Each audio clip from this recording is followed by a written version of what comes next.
Welcome back to Birds of a Feather. This is your daily Baltimore sports podcast. My name is Nathan Stroud, and today we're going to be going over the Orioles and Rays Game 3. This was the rubber match game. Winner takes all in this series, and the Orioles went out there and got a big win over the Rays in this game, and that also means that they got a series win over the Rays, and the Orioles have finally won a series after, a little bit of, losing some series. The Orioles go out there and get a big series win over the Rays. They won today 5-1. The pitching was spectacular. The offense was great. Things were happening in the Orioles' favor. The Rays made some defensive mistakes that went in way of the Orioles, and the Orioles were able to produce runs well in this game, and they also were able to get a big series win over the Rays. Again, this game was a 5-1 win for the Orioles. They still have a lot of work to do when it comes to getting back into the season and, figuring things out for themselves. But it all starts with getting a series win, and they go out there and do that today over the Rays. So going over this Rays and Orioles game, again, this was game 3 of this series. This was the rubber match game. The winner of this game took the series. The Orioles won the first game in this series 22-8. It was an absolute offensive, masterclass from the Orioles. They put up 22 runs. It was an amazing game. And then yesterday, which was game 2, the Orioles lost 11-3 in a very embarrassing effort. And then today, the Orioles go out there, get a big bounce back game, and get a big bounce back win over the Rays. And they win this game 5-1 today. They get the series win. They win the series 2-1, and the Orioles are now sitting at 36-47 on the season, just 11 games below 500.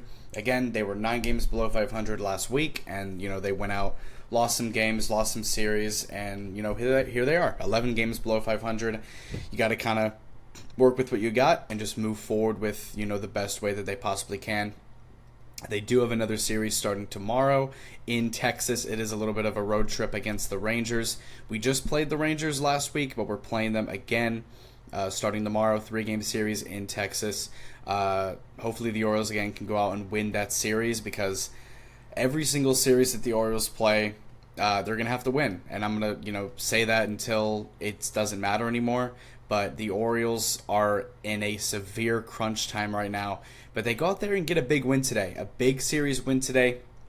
They win this game 5-1. They win the series, and then this is a series win, and you move on to the next series, and you try and win that, and then you move forward and forward and forward up until All-Star break and up until the trade deadline, and see where we're at, and then you can kind of evaluate what's going on from there. But again, the Orioles got pretty much, they pretty much have a month until.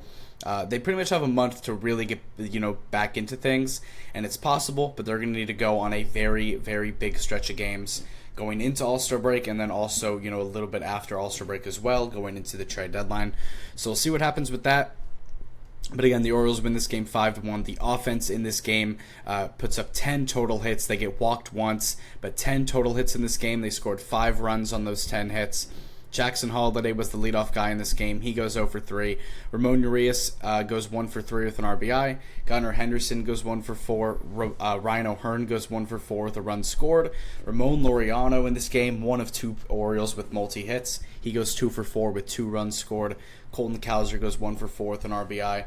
Gary Sanchez just continues to hit the ball so well for the Orioles in Adley Rutschman's absence, with Gary Sanchez being the every single day catcher. Gary Sanchez continues to just hammer the ball.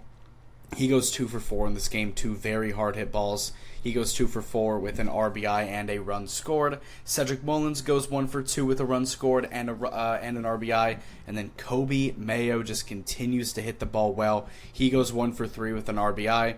And he also almost had his second home run of his career today. It was, he got robbed at center field by Simpson. He got absolutely robbed.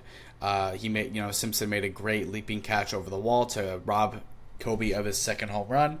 But he almost had a 3-run homer in this game. So shout out to Kobe. But, he goes 1 for 3. He gets an RBI as well today. So he's been hitting the ball very well. He's been a lot more confident at the plate.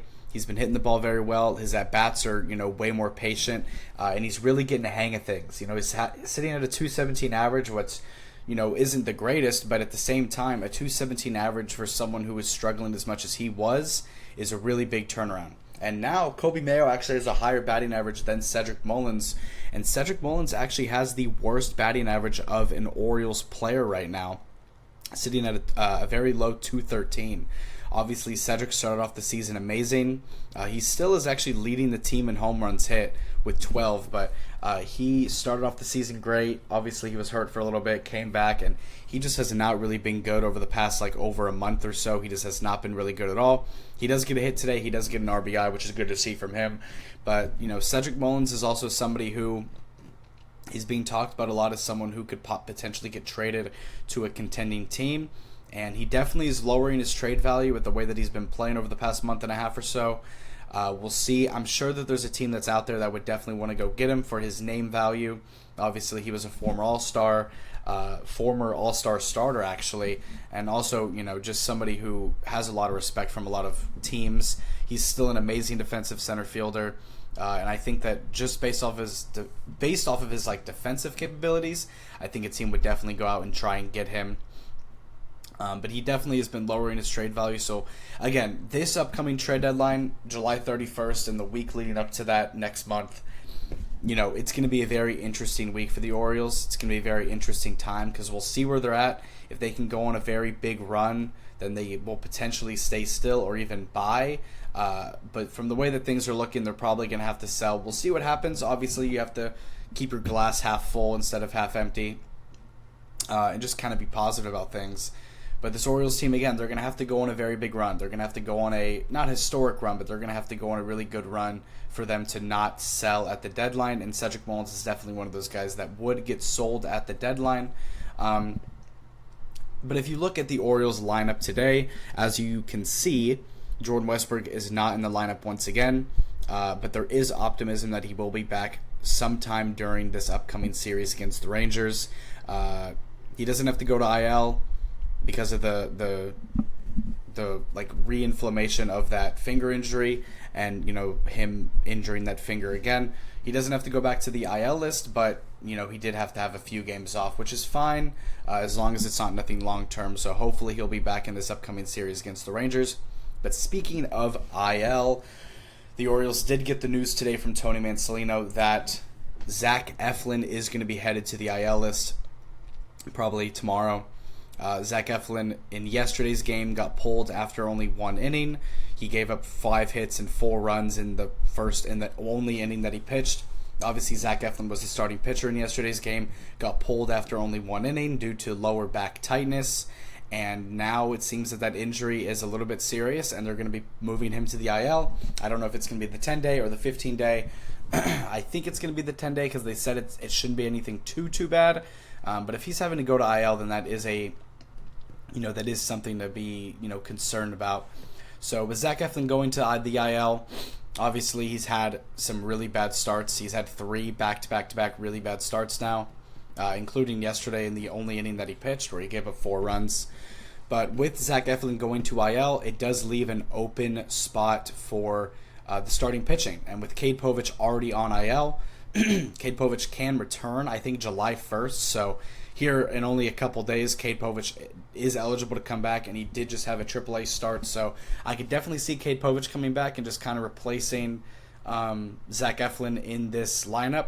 But when you look at the Orioles starting pitching lineup right now, with now Cade Povich currently on IL and Zach Eflin now going to IL, you have Tomoyuki Sugano, Dean Kramer, Trevor Rogers, Charlie Morton, and then an open spot. So we'll see what that open spot's going to be.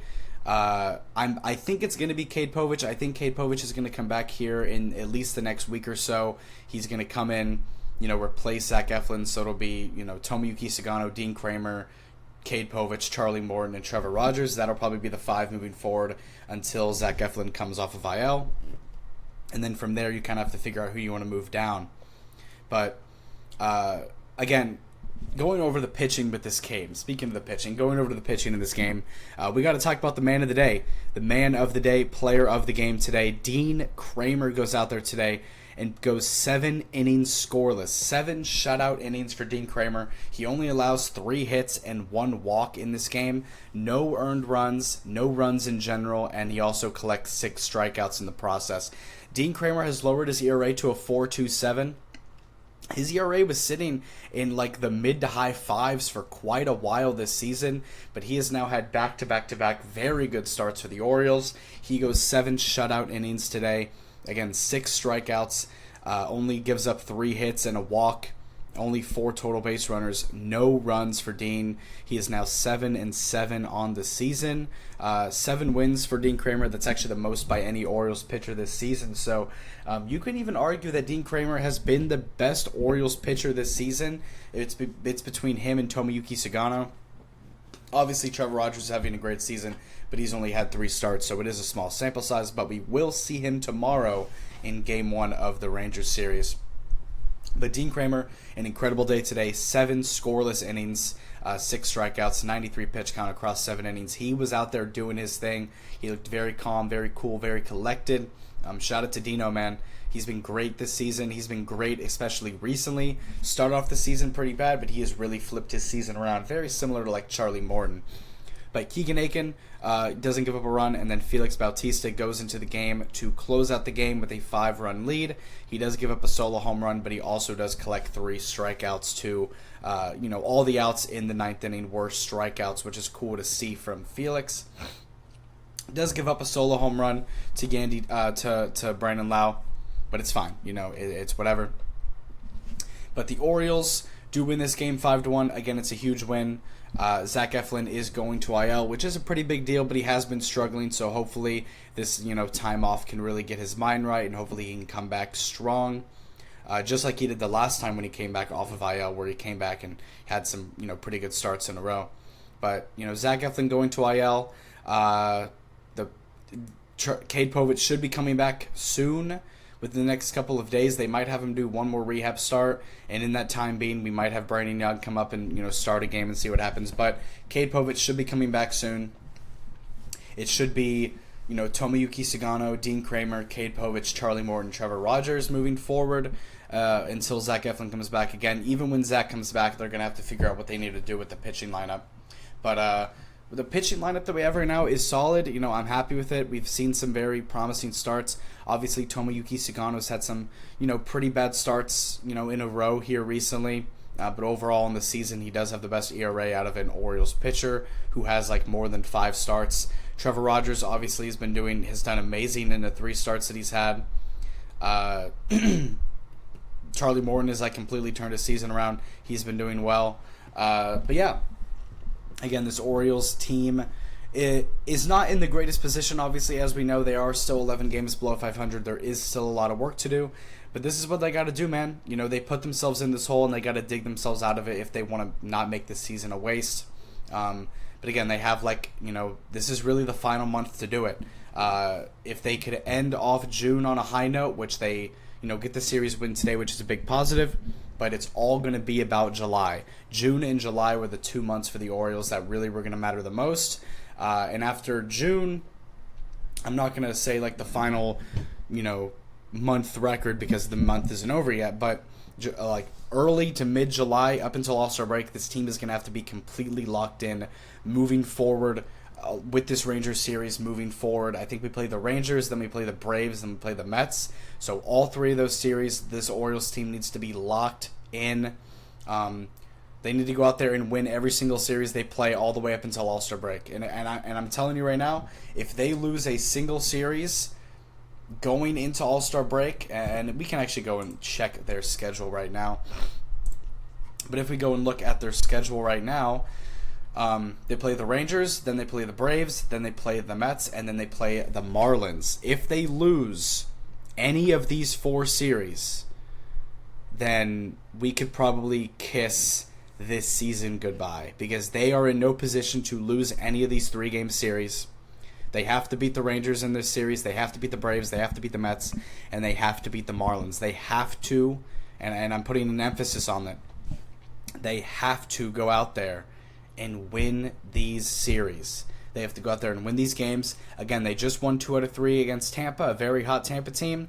And they're going to be facing some very talented teams. Miami's got some young talent. The Mets are obviously one of the best teams in the league. The Braves, they've been struggling, but they still have an incredible amount of talent. And we're also going to be facing Spencer Schwellenbach and Spencer Strider in this series. And then the Rangers, obviously, they have talent. So this team is going to have to be locked in. They're going to have to go out there and get series wins. That is the most important thing. They have to take it series by series, game by game, and just go out there and win. It doesn't matter how they win. It doesn't matter if they win a pitching duel. It doesn't matter if they win a shootout. It doesn't matter if they win from a walk-off. They have to go out there and win. And in these next, 3, 6, 9, 12 games, there's 12 games left until All-Star break. In these next 12 games, 6 of them are on the road, 6 of them are at home.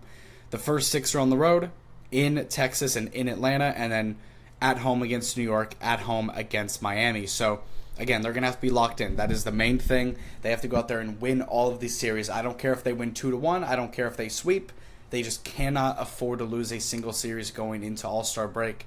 If they do, it's going to set themselves back even more again, and then they are really on a time crunch with only a week and a half until All-Star break, or a week and a half until the trade deadline once they leave All-Star break. So we'll see what happens with that, but this team's got to be locked in moving forward. We are really at crunch time right now, with not a lot of games left to really figure out, before they really have to figure out what the direction of the season is. There's not a lot of games left before they really have to figure out how they want to operate moving forward, which is obviously the trade deadline, which is a super important date in baseball because it's a way for teams to kind of evaluate what's going on and a way for teams to figure out their identity moving forward throughout the season. But going over to tomorrow's game against the Rangers, it is going to be Trevor Rogers versus Patrick Corbin. The last time the Orioles faced Patrick Corbin, they did do pretty well against him, and then Trevor Rogers is obviously having his 4th start of the season. In his first 3 starts, he's been spectacular. In his second start, he was getting worked a lot in his second start, but he did only give up 3 runs. And then in his first start and in his last start, he has actually not given up a single run. So Trevor Rogers has been excellent for the Orioles in the small sample size of games that he's started. So hopefully he can keep that hot streak up and keep this going into this Texas game. On the road, in the road game that he played, he didn't do very good, but when he was at home, he did good. This game is going to be on the road, so hopefully he can figure it out and do good. Again, Trevor Rogers, hopefully he can keep this hot streak up. He's been spectacular for the Orioles this season, and all I'm looking for him to do is just keep up this hot streak, go out there, get us a win to start this series, and we move forward with that. But thank you guys so much for tuning into and listening to this episode of Birds of a Feather. If you like this content, make sure to subscribe on YouTube and follow up on Spotify. Make sure to like the video on YouTube as well. And if you click the link in the bio of whatever platform you're listening on, you can follow my Twitter and follow my Instagram. On Instagram, I'm posting updates on it, every single time an Orioles game is over, or every single time that an episode is out. I'm posting on Instagram for updates, and I'm also live tweeting throughout every single Orioles game and every single sort of Ravens news. So make sure to give those a follow. Again, the Orioles got a big win today, big series win over the Rays. They move forward with that. Again, the Rays, one of the better teams in baseball this season. The Orioles get a series win over them. And now we move on to play the Rangers once again, where the last time we played the Rangers just last week, we lost that series 2-1. So hopefully the Orioles can go out there and get a series win or even get a sweep over the Rangers. That's the best case scenario, is a sweep, and we just got to be looking for that, and we'll see what happens with that, man. So I'll see you guys in the next one. You have a great Steelers day. I'll see you on the next one. Go O's, go Ravens, and I'll see you later. Peace out.